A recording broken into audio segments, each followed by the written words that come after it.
नमस्कार, मैं हूं नीलू। बात आज भूकंप की होगी। भूकंप की तीव्रता होगी और क्या वजह है इसके आने के पीछे उसकी होगी। म्यांमार में जिस तरह से भूकंप के तेज झटके महसूस किए गए, रिक्टर स्केल पर 7.7 इसकी तीव्रता मापी गई और कहा जा रहा है कि आफ्टर शॉक कल भी देखने को मिला, जहां पर 5.1 तीव्रता का भूकंप आया। अब ऐसा क्यों हुआ, इतने लोग मारे गए? इस वक्त अगर जो आंकड़ों की हम बात करें तो करीब करीब 1600 लोग मारे गए हैं, अभी भी 3500 लोग लापता हैं और शायद ये आंकड़ा बहुत ज़्यादा आगे बढ़े, क्योंकि बड़ी बड़ी बिल्डिंगें ध्वस्त हुई हैं, घर तबाह हुए हैं, सड़क टूटी है, बहुत सारी चीज़ें आंखों के सामने हमने देखी कि किस तरह से तबाही म्यांमार और बैंकॉक में देखने को मिले। अगर इस भूकंप के केंद्र की बात की जाए, भूकंप का केंद्र म्यांमार था। बताया जा रहा है कि ज़मीन से बहुत अंदर नहीं था, इसकी तीव्रता अच्छी खासी थी, क्योंकि हमने देखा कि 7 से ऊपर की तीव्रता का जब भूकंप आता है तो जो आफ्टर शॉक उसके बाद आते हैं वो सारे अच्छे खासे होते हैं। 7 से ऊपर तीव्रता का भूकंप विनाश लेकर आता है और यही विनाश म्यांमार और बैंकॉक में भी देखने को मिला, जहां पर भारी तबाही मची। देखिए, बैंकॉक की अच्छी खासी दूरी है म्यांमार से, लेकिन कहा यह जाता है कि जो रिक्टर स्केल पर भूकंप की तीव्रता थी 7 से ज्यादा थी, बहुत ज्यादा जमीन के अंदर भूकंप का केंद्र नहीं था।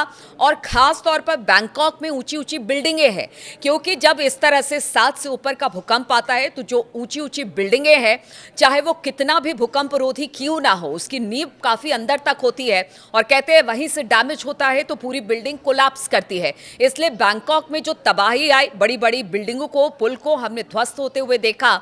अब इसके के पीछे की वजह बताया जा रहा है कि जो पृथ्वी के अंदर कई प्लेट्स हैं, जब वो आपस में टकराते हैं तो इस तरह के भूकंप के झटके महसूस किए जाते हैं। हालांकि 7 से ऊपर की तीव्रता का भूकंप बहुत कम देखने को मिला है, लेकिन जिस तरह से म्यांमार में भूकंप के झटके महसूस किए गए, अगर ये पूरे म्यांमार की बात की जाए, बैंकॉक की बात की जाए, या पूरे जो पूर्वी एशिया की जो देश है, वहाँ पर खास तौर पर सिस्मिक जोन 5 में ये पड़ता है।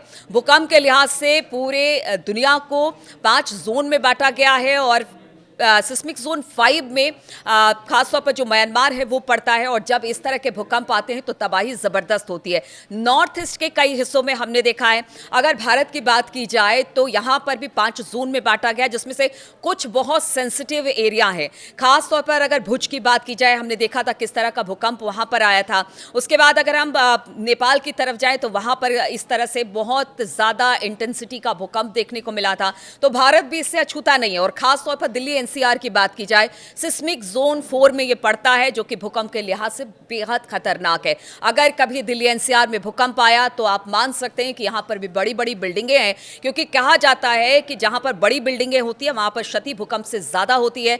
जहां पर लो राइज घरें होती हैं, बहुत ज्यादा खतरा वहां पर नहीं है। लेकिन दिल्ली एनसीआर की बात की जाए, बड़ी बड़ी बिल्डिंगें हैं, भले ये कहकर बिल्डिंगों को बनाया गया कि भूकंप रोधी है, लेकिन अगर आप समझिए 7 से ज्यादा की तीव्रता का भूकंप दिल्ली एनसीआर में आता है तो फिर भयंकर तबाही यहां पर देखने को मिल सकती है। खैर, वो तो अलग बात है, लेकिन जो वैज्ञानिक है, भूगर्भ शास्त्री है, उनका यही कहना है कि ऐसा होता नहीं है। लेकिन अगर ऐसा होगा तो फिर कहीं ना कहीं बैंकॉक और म्यांमार जैसे हालात भारत में भी दिखाई देंगे। खुदा ना खास्ता ऐसा कभी हो, लेकिन क्या इसके लिए हम तैयार हैं? और जिस तरह से म्यांमार में भूकंप आया, कहा जा रहा है 334 एटॉमिक बम जितनी एनर्जी वहां से निकली है, जो कि तबाही का सबब बनी है। अब इसे लेकर जो भूवैज्ञानिक है या जानकार है वो जरूर चिंता में है, क्योंकि देखिए इस वक्त जलवायु परिवर्तन से लेकर बहुत सारी ऐसे परिवर्तन है। खासतौर पर अगर भूगर्भ शास्त्रियों के अनुसार कहा जाए तो नीचे भी बहुत ज़्यादा उथल पुथल है। जो टेक्टोनिक प्लेट्स हैं वो लगातार रिशफल हो रहे हैं, जिसका